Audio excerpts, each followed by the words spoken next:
And we're getting a lot of people in, just waiting for just another minute and we'll get started. Hello, Wendy. So those of you on video, if you don't mind, if you could mute your microphone and even turn off your video, that would be great, because we will be recording this and then we want to have everybody's lovely faces on there. So I like seeing you.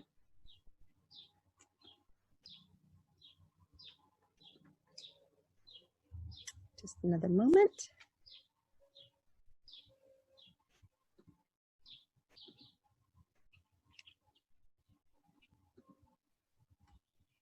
All right.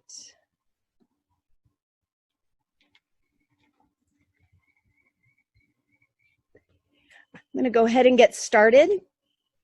Welcome to Co-Teaching in a Virtual Environment. Very glad you could join us. My name is Wendy Morosky, and this session is being co-hosted by the California State University Northridge Center for Teaching and Learning, where I'm the executive director, as well as Coteaching LLC, which is an inclusive and educational consulting company focused on inclusive education with a sense of humor. And I'm the CEO there. So I'm very glad that both of them were willing to co-host this webinar, because we have noted a huge need in the area. Lots of people asking about how do we do this in a virtual environment. This is a very short 30-minute webinar. So that means I'm going to be doing quite a bit of talking and a lot of information. But I want you to know that we're going to make these resources available to you. You will have the recording, which we will put online, and as well as the handout of each slide. So we're going to hang off, not do our typical responding to chat, Q&A, more interactive like we usually do. Instead, this time it's going to be just trying to give as much resources to you as possible. And because I don't know how much information you know about teaching virtually at all, let me tell you that we're going to start with some general tips for virtual instruction. Then we'll move into the specific information on co-planning, co-instructing, co-assessing, the 3 keys of co-teaching, and give you some additional resources as well. So that's the plan. Here we go. Let's start with some general tips for virtual instruction. First of all, please check your system. Even though I use virtual instruction a lot, every time I need to go on just a little bit early to check my sound, check my environment, check the internet, make sure video's working, all those things. Because whatever you did last time, you might have inadvertently hit a button that changes everything. Or your children might have been playing with your computer or whatever it is. So be sure that you check on those things. The other thing is, hey, get dressed. We're very used to singing at home in our jammies these days. So at least from the waist up, I promise I won't stand up if you don't.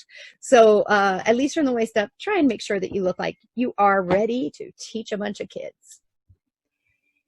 Do mute your microphone, and those of you who have joined, I had it automatically set up so that the microphone would be muted, and if you would remind your students to do the same when they come in, otherwise it can be very distracting for you as a teacher, but also for the many students who have a hard time discriminating auditorily. So mute the microphone and then teach your students how to raise their hand electronically, how to communicate non-verbally. Don't we wish we could have taught them that face-to-face? And maybe you can even teach your own children how to do this.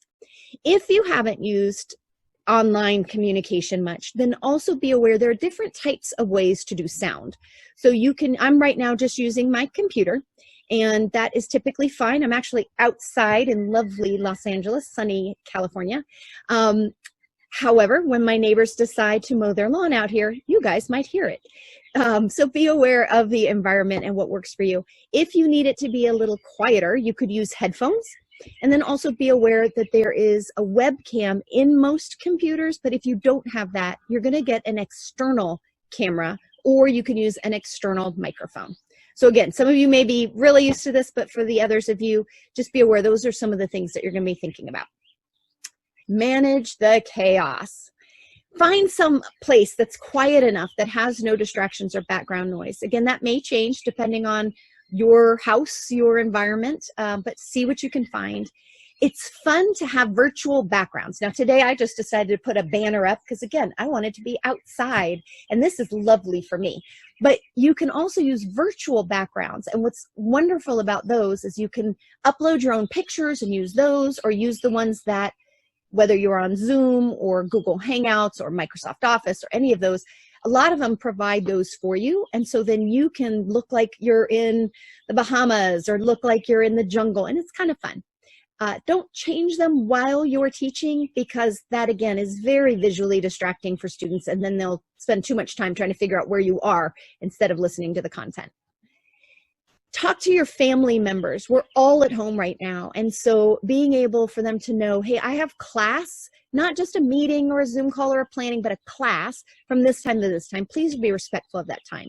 Maybe stick up a stop sign, and it says, when the little clothespin is on the red, it means seriously don't bother me, kid. I love you, but, or spouse. A yellow means you can bother me, but please keep it to a minimum, and a green is, hey, it's fine if you want to come in. But do that kind of thing so that they understand, and try not to have it on red all day long. That's just really hard for anybody to respect that. Yes, shameless plug number one. I have an article that I recently, just days ago, wrote for ASCD. It's also published on the AACTE. So ASCD is the Association for Supervision and Curriculum Development, their blog. AACTE is the American Association for Colleges of Teacher Education. They reposted this article. And then CSUN, my university, also has done an article on it. So you have 3 different places to get it. You can take a picture of the screen if you would like, and then find the article, or just Google strategies for staying sane while staying at home. I'm really eager to write an irreverent version of that includes like finding space by going into a corner, curling up in a ball and rocking. Just to get away from everybody. But I haven't written that one yet. Anyway, hope you like it. Let's move on to the specific tips for co-planning for online co-teaching. This very short webinar is not about how to co-teach in general. What is co-teaching? It's moving from a face-to-face brick and mortar kind of version to an online version. And I want you to know this isn't new. This is not something that we're just now in emergency trying to fix. We've been doing this for a long time. I was the keynote speaker for ECOT, which is the Electronic Classroom of Tomorrow, at least 5 years ago. And that's an online, whole virtual kind of environment. And that, excuse me, that environment, we were talking about how you co-teach virtually. I know we're working with the Michigan Virtual Academy. So just know that this is not something that we're trying to cobble together. It's something that we've done for a while. It's just that many of us didn't have to. As with anything, when you're planning, you have to consider both of your strengths. You have to consider the roles that each of you might want to take. But I would like to take a step backward. I would like you to also consider the situation that you're in. Right now is a little different for everybody. So consider these 2 people. Now, these guys are real co-teachers at Granada Hills Charter High School in Granada Hills, California. They're fantastic co-teachers.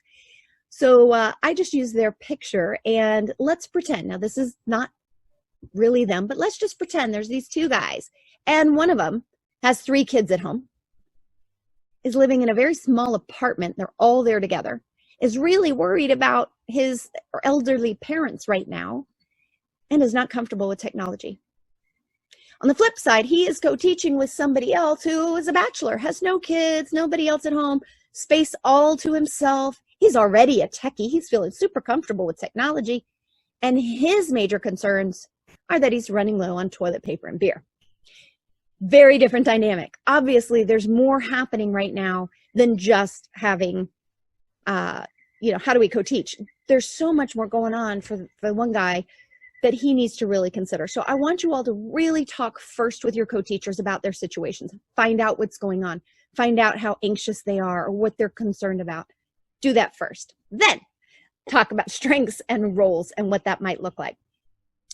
Talk about who's better at technology. Some of you might be really comfortable with technology. You're moving into this. You've done Zoom all the time or Google Hangouts. You do online gaming, whatever. But the other may not. So again, talk about that. And when we're working to your strengths, remember, one of you might be a better planner. One of you might be better at documentation. One of you might be better at really figuring out kids' goals and objectives. You're already connected with CEC, the Council for Exceptional Children. If you're not, now is the time to be a member. CEC is offering free membership, I think till May. Don't count me on that, but I think till May, free membership so you can get all of the resources that the Council for Exceptional Children has to offer.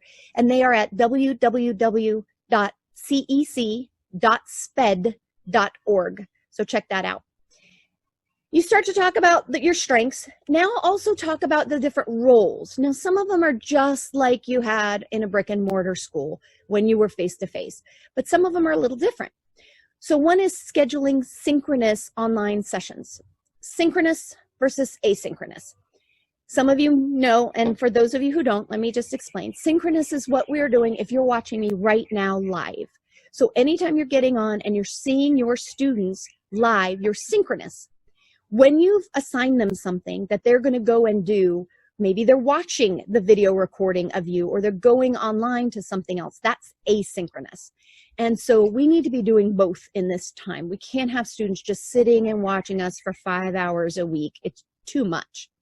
But one of you might be comfortable sitting in front of a group and talking and interacting, and the other may not. So maybe that co-teacher is going to say, I'll do the behind the scenes stuff of pulling work together, coming up with the assignments, talking to kids one-on-one, things like that. My son's algebra teacher never used Khan Academy before and now is using something that's been out there for years and is a wonderful resource that most people know about. Now students are spending some of their time on Khan Academy. So don't try and recreate the wheel. There are a lot of things online that you can tie into and have kids go to without you having to create it. So really want to emphasize that, co-teachers, don't try and create something new. Online instruction has happened for a long time. Don't forget the social emotional learning and figuring out how to embed that to do check-ins with your students. Some of them are very anxious. Imagine a student with an anxiety disorder who's now in this situation, or someone who is living at home when their only escape during the day was to go to school, and now they're at home with people who might have mental health issues or they might themselves. So really remember to check in with that as well. And then that specially designed instruction, you have to create it, you have to figure out how to impart it. And that could be with small groups, with one-on-one, or it could be with your whole class if you're thinking about what do they need. And maybe if there's a social emotional component, it might be something that most of your students need, not just the few that we used to figure out because they have an IEP. And then the last thing on there is just our typical stuff. You still have to figure out who's going to take attendance, who's going to give grades, who's going to respond to emails, who's going to send out blasts to parents, all that stuff. So be thinking about those roles in your planning.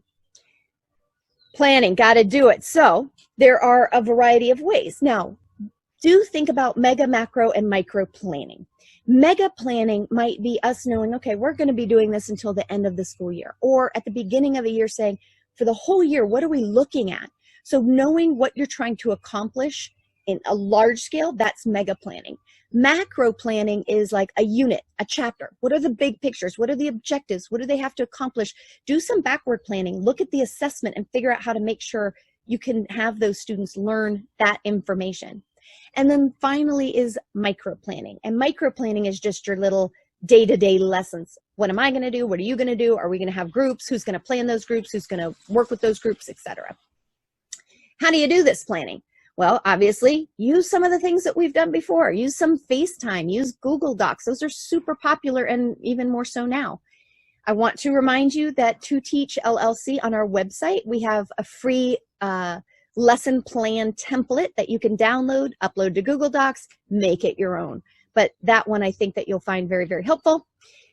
Just use your typical email, texting, phone calling, and now with Zoom. And I say Zoom, but again, whatever interactive format that you're using, we're using Zoom right now. You can plan with your partner before. Say your class starts at 10 a.m. Maybe you and your partner get on at 9:30 every day just to do some quick check-ins, how are things going, or after the fact, you stay a little later. But don't forget that you can also plan during instruction. You can use the chat aspect so that you and your partner are chatting privately about changes you want to make, or the fact that one of the students has their video camera on and they're completely asleep, anything you want.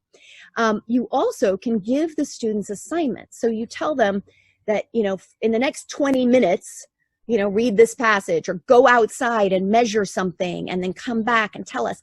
And during that time, you and your partner are planning. So don't forget to use during instruction as well. And then finally, you can also create your own separate times. Like, let's just say every Wednesday for a half an hour, we're going to get on Zoom, just us, to plan. That's totally up to you. You have your lesson plan. Don't forget to set an agenda for the students and for you, because again, you're not going to be able just to kind of look at each other and know, or look at the clock and change things up. It's going to be a little bit different. So you want to make sure you have an agenda. Really figure out what the objectives are so you can both be working to them. Remember, you've been trained differently. So you want to make sure that you both know what the key elements are. What are you trying to accomplish? And your talking points and your outcomes. And do not forget that we are still responsible for addressing students' IEP goals, or 504 objectives, things like that.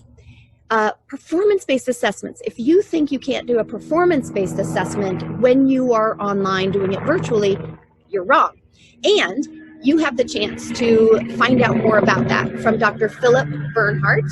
And Philip Bernhardt is from Metropolitan University in Colorado. He is going to do another webinar like this, a 30-minute quick and dirty for free. Just go sign up on coteachllc.com, and Dr. Bernhardt will tell you how to do performance-based assessments online. Also, the week after that, we're going to have a whole series going on, but the week after that, Dr. Kina Cornelius out of Mankato in Minnesota is going to be doing compliance issues related to special education documentation. So again, another thing a lot of people are struggling with. And if you have interests for different things that you think we could do quick webinars on, please email us at info@coteachllc.com, or you can email me or Wendy Lochner directly and give us some ideas for what kind of webinars we need. Moving on, you want to set times and stick to the allotted time, because again, as you're going along, you and your partner might be in different rooms, different breakout rooms, which I'll discuss, and you need to figure out how to come on back together at the same time. So let's talk about that virtual co-instruction. So we've co-planned, and now we're going to be doing some co-instruction. By the way, I should mention that when you're doing this kind of thing, sometimes it means that you will be wearing glasses a lot more often than you might have in front of your students. All right, so this is an example lesson plan. The format is from To Teach LLC, but Marty Eisen, who is a wonderful co-teacher, also in Granada Hills, he and I co-taught a lesson for a university class recently, and I just wanted to share with you our co-taught lesson plan to show you an example. So we have the beginning. The top part tells you who our audience was, what the objective, the essential questions, vocabulary, materials. But as you get into the lesson itself, you'll see that we started with one teach, one support, where we would introduce ourselves, and then I would do some norm setting after setting the agenda. Now, at the same time, Marty was going to be checking attendance and monitoring the chat. So as people are going, he's responding to that. Today, even though it's really just me, so we're not really calling it one teach, one support, honestly, I do have some support because we're recording this, and I didn't want to be distracted by a lot of things. So Dr. Wendy Lochner is monitoring the chat and responding to that, and she's also looking at attendance and letting participants come in so that I don't have to do both. So it's very, very helpful to have someone supporting you. The next thing you see is that we're doing some team teaching. And after we did the one teach, one support, Marty and I just talked about the definitions of co-teaching, the rationale, why do we think people would co-teach, and we wanted to engage students. So we actually asked them a question, but to have 40 students all coming off of their mute on their microphones and responding would have been too much. So instead we ask a direct question where the students can say yes or no, or they can raise their hand, do thumbs up or thumbs down, but they can also respond to us and ask us to slow down or go faster. Now, depending on which type of program you have, things might look a little different, and you might have more or less access if you have a free version versus a professional version. But I do want to share you some of those ways to do it. And again, at the bottom, you'll notice that the resources on our To Teach website. So this is a blank screen. This was just a screenshot that I took of Zoom because, again, I figured that some of you, it's the logistics you don't know. And even if it's not exactly like this for the one that you're doing, you'll know what to look for. So first thing that I wanted to do was I click on participants. Your managed participants might be at the bottom. It might be on the top, but you can find it. So you click on participants first, and then you are going to, oops, I just clicked on the wrong thing here. There you go. So it opens up the participants box, and you will see on the side that it just has my name, because at that time I was the only one. It would have been smarter for me to do it when I had a lot of people on, but there you go. And you notice at the bottom, it actually asks for the student's response option. So if you teach your students that they can do a thumbs up or thumbs down, or in this case, like I said, we have the yes and no, and then when you click the more button, you can actually have them, clap, raise their hand, or even show that they are stepping away to get a little drink, or the little clock is if they're stepping away to use the restroom. So good for them to know that, and that's a way that you can have the students participate actively, and one of you can be noting who's answering, who's not answering questions. So they have their video off, acting like they're there, but you ask a question and they never responded. All right, moving on.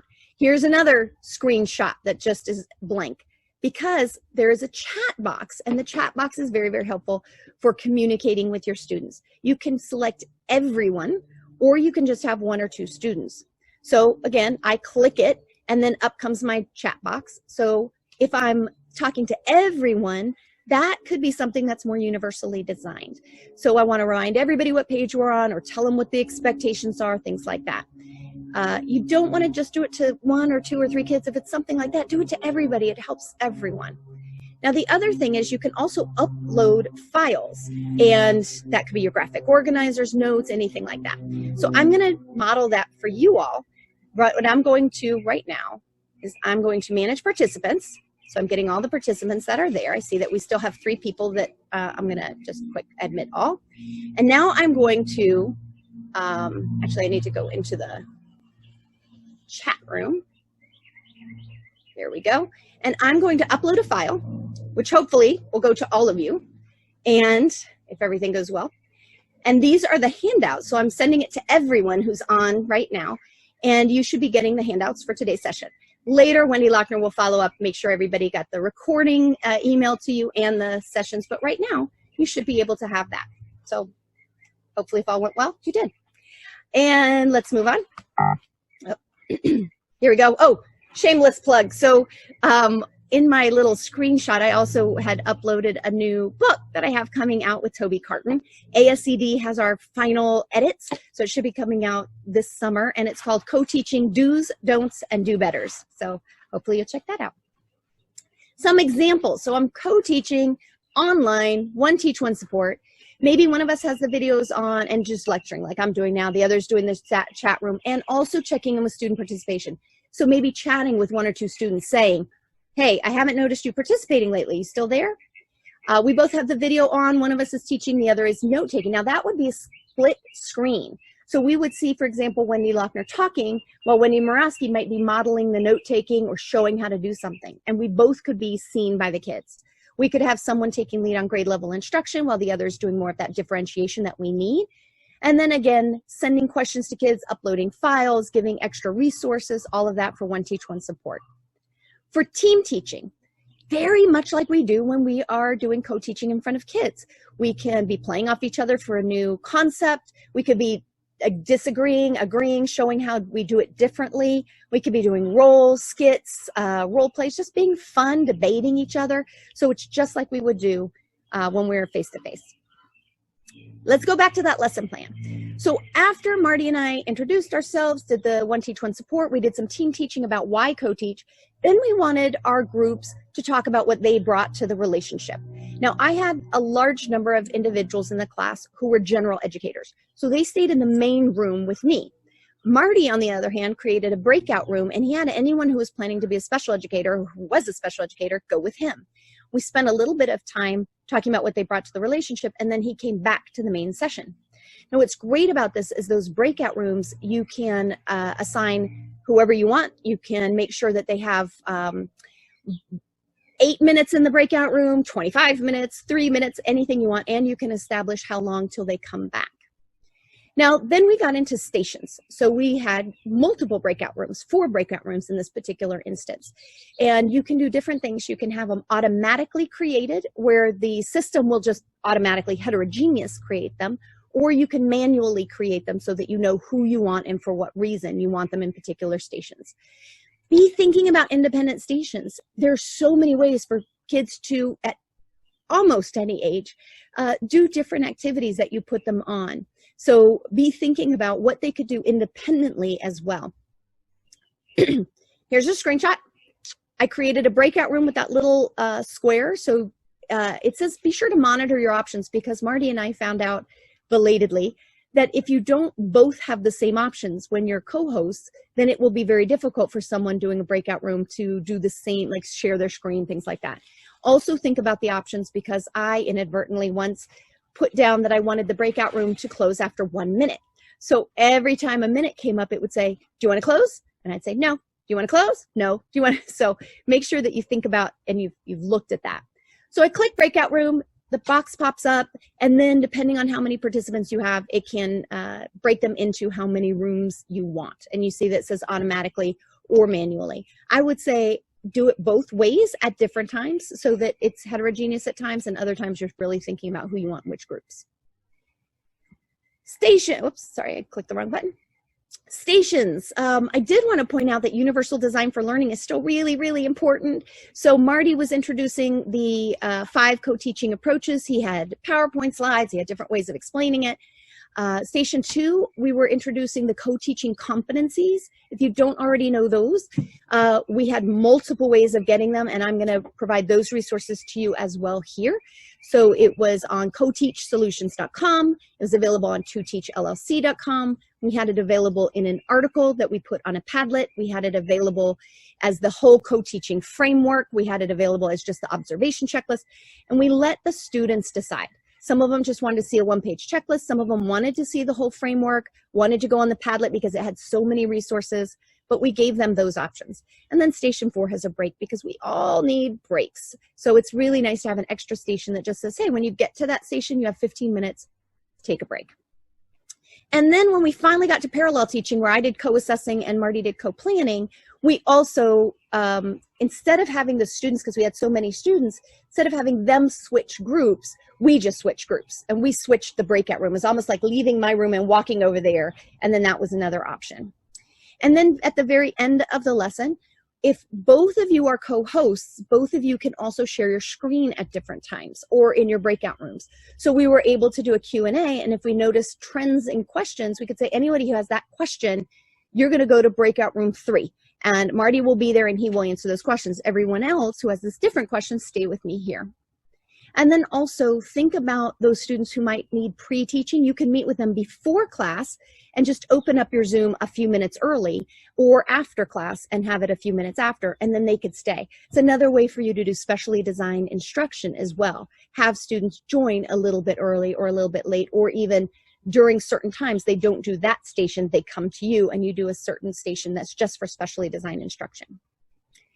Some examples for regrouping, doing this kind of quickly. As I mentioned, I already asked them to attend pre-teaching, teach different material to these 2 groups, but then instead of you guys flip-flopping, why not then create a bunch of breakout rooms, maybe 10 breakout rooms, where you only have 3 to 5, 6 students per room, and have them teach each other the materials they learned in the 2 different groups.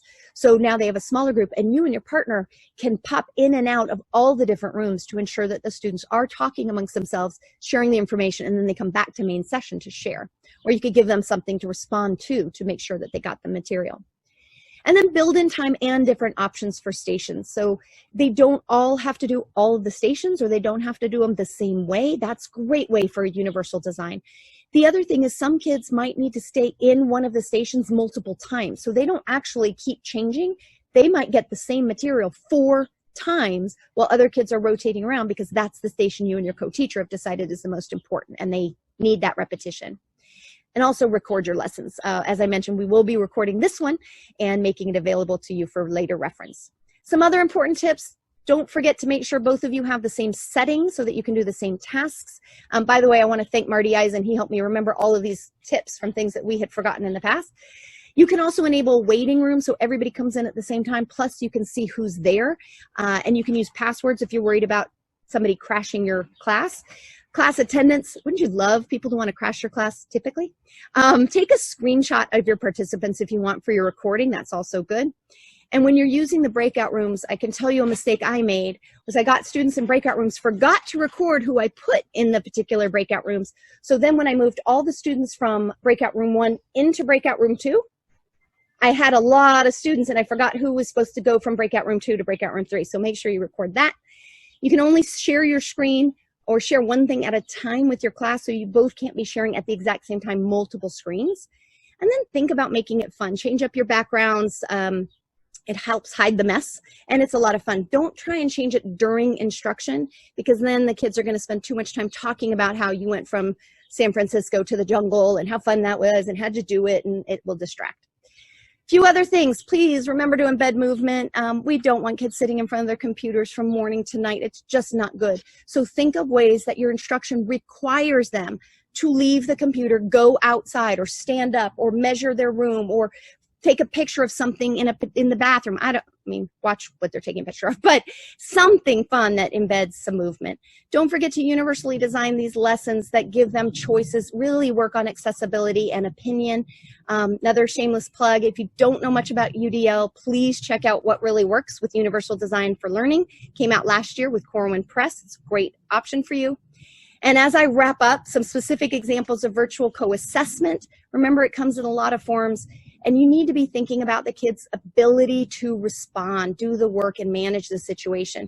I saw something, I think it was probably Facebook, it's not research-based, but it said, if you are worried about rigor, you're in the position of privilege. And I really want us to remember that, because while typically rigor, relevance, and relationships are fantastic and we want them, right now, we've got some students who can barely hold on. We've got some teachers who can barely hold on. So we want to remember that this is new to all of us, and we need to be kind and patient to one another, and maybe not have as high a standards as we typically have for a little while. Assess your own social emotional status as well as theirs, and then the typical things we typically do with behavior time management, technology, familial support. You're going to need to spend some time on other things other than content right this minute. You can, during a session, co-assess by deciding, all right, I'm going to figure out who's present and who's attending with video. You look at the chats, who's raising their hand, responding to questions. For asynchronous assignments, think about who's turning in their work, asking questions, maybe struggling with time management. You have to do some one-on-one on that.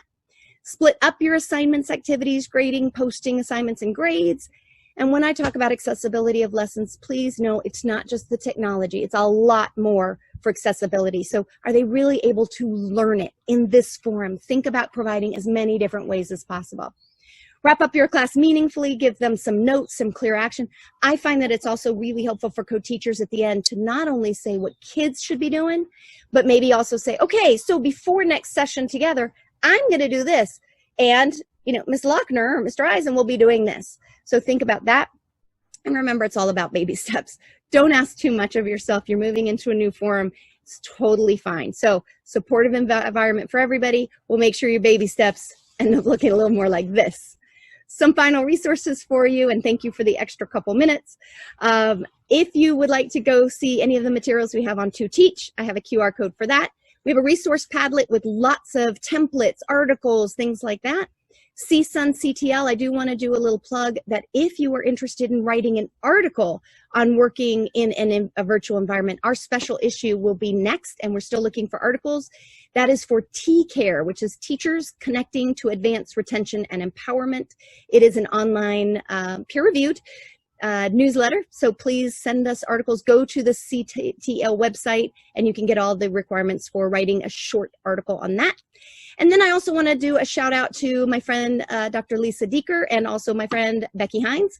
These are professors who are doing podcasts on practical access, and they have addressed a lot of the issues we need for inclusive education as well. So check out their Practical Access podcast. And now we're done. So thank you very much. If you have additional questions, go ahead, write them in the chat box. We will get back to you. Email us if you want to do some additional information on anything related to inclusive education with a sense of humor. We hope you'll check out To Teach LLC. And I also want to thank the CSUN CTL for helping sponsor this as well. Thank you all.